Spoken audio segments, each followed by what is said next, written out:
My name is Eric K. Roberts. I'm an actor in The Delicate Tears of the Waning Moon, produced by Water People Theater in collaboration with the Latino Theater Company, and I play Rodrigo. So first of all, congratulations on this brilliant play. Such well thought out play. I was blown away when I saw it on Saturday.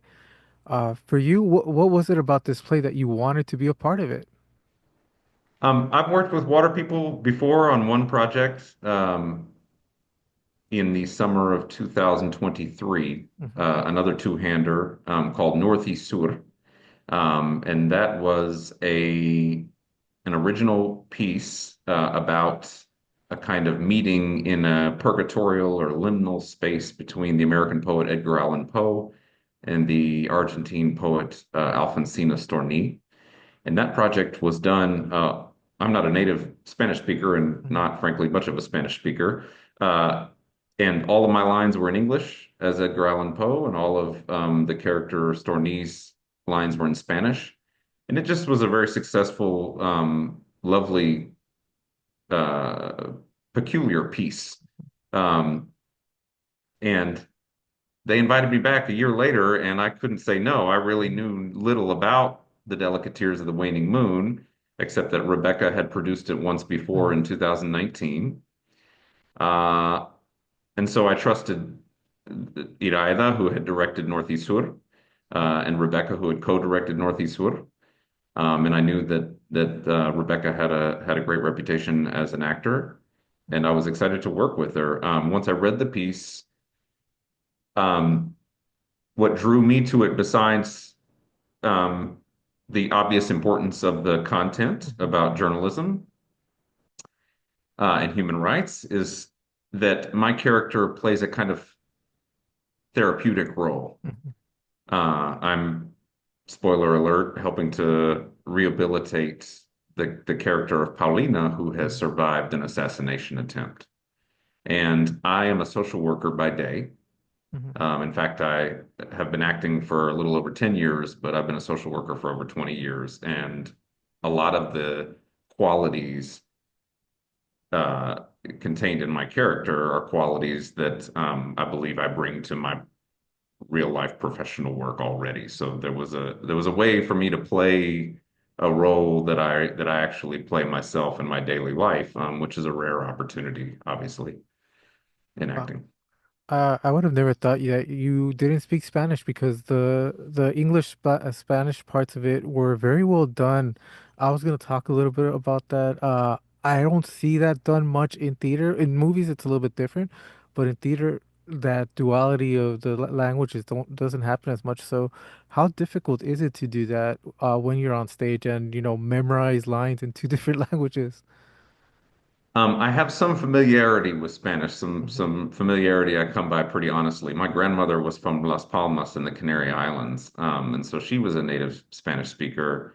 And my father's generation were sort of pretty good Spanish speakers, and then my generation less so. Although there's one of my cousins who's fluent. But in any case, we all heard it growing up, and so while I my comprehension's not bad, my ability to have conversation is not great. However, my pronunciation is good Hmm. because I'm familiar with how it sounds.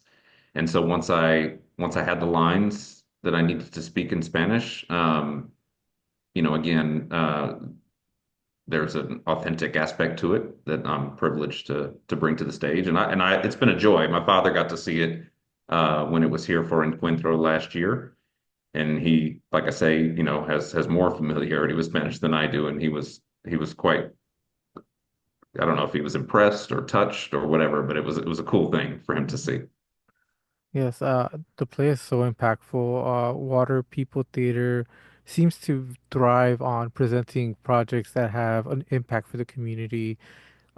What is it like to be part of Water People Theater and uh, you know, getting to not just be part of these projects, but see a lot of these projects as well, because they're few and far between that have an impact such like this play did.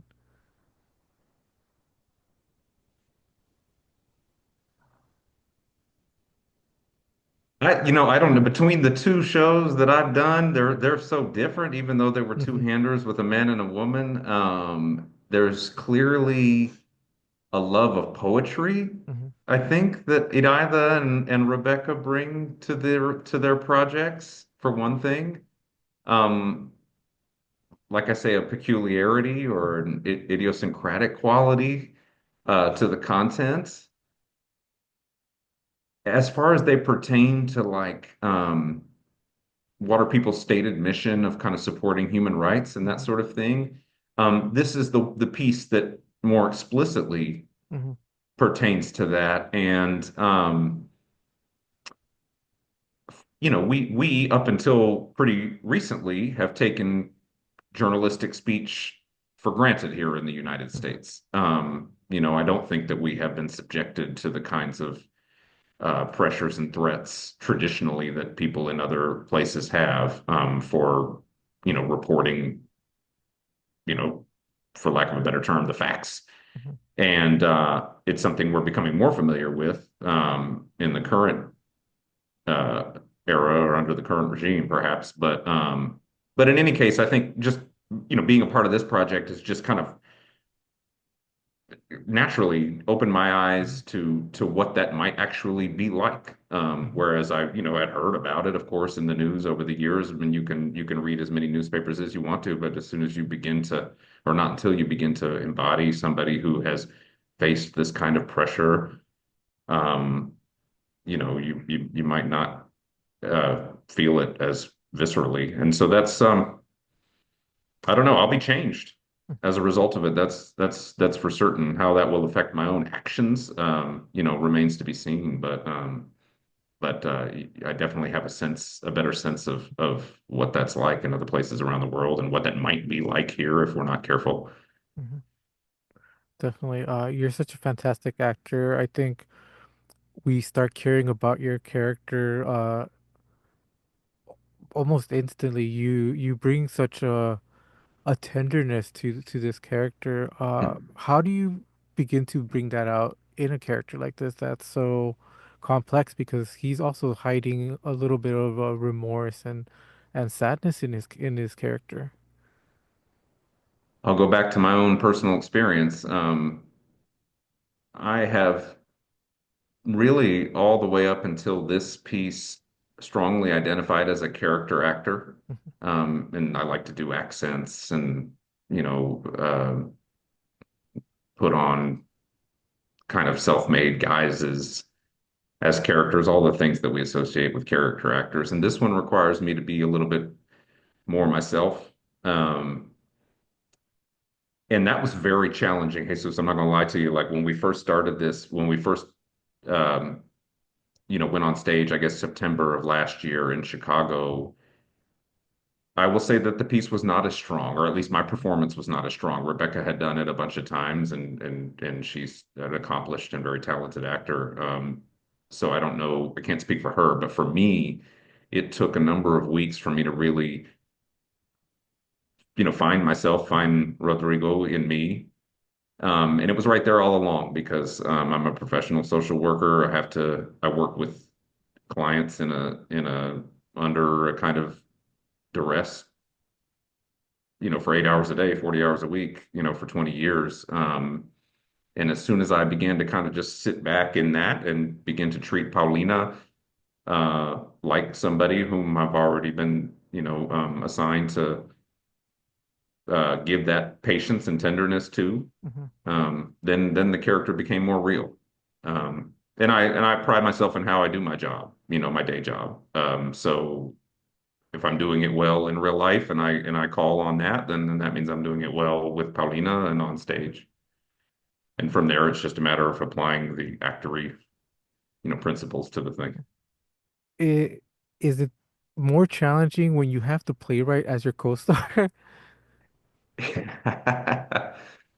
Very good question. Rebecca's been really patient and sweet with me. If she has any misgivings about my portrayal, she's never vocalized them. Most of us actors are our own worst critics anyway. So I think I've been out ahead of the things that have not been as strong and in making my performance better. That's her job anyway, to make me the better actor, not necessarily Rebecca's. And she's done a great job of that as well.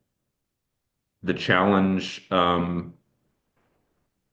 it's been intimidating. I won't say it's been a particularly challenging thing because everybody's been great. One thing that's been interesting is that, and you may have to ask Rebecca about this, but I believe the piece was originally written in Spanish. Hmm.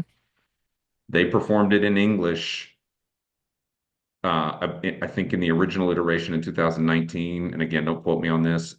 In any case, there have been three different Rodrigos. I'm the third. Mm. One of those Rodrigos performed entirely in Spanish. So the play is written in Spanish.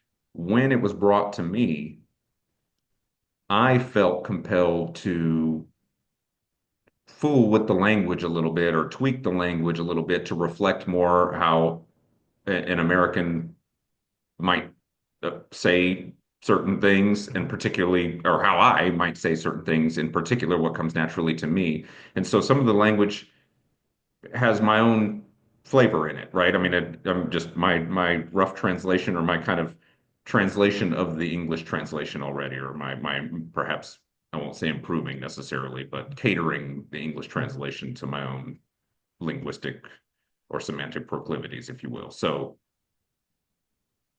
and Rebecca's been awesome about that. Like at every turn, we've sat down and discussed it, and I would say like I prefer this verb, or I prefer this metaphor or this idiom to what you have here, or how whatever you've written in Spanish has been translated already to English. I think it would just be better for me. It will come out more naturally to me. I think it tells the story a little bit better, and she signed off, on 90% of those. So that's been great, and that's been fun for me because I've rarely been able to do things like that in my own career.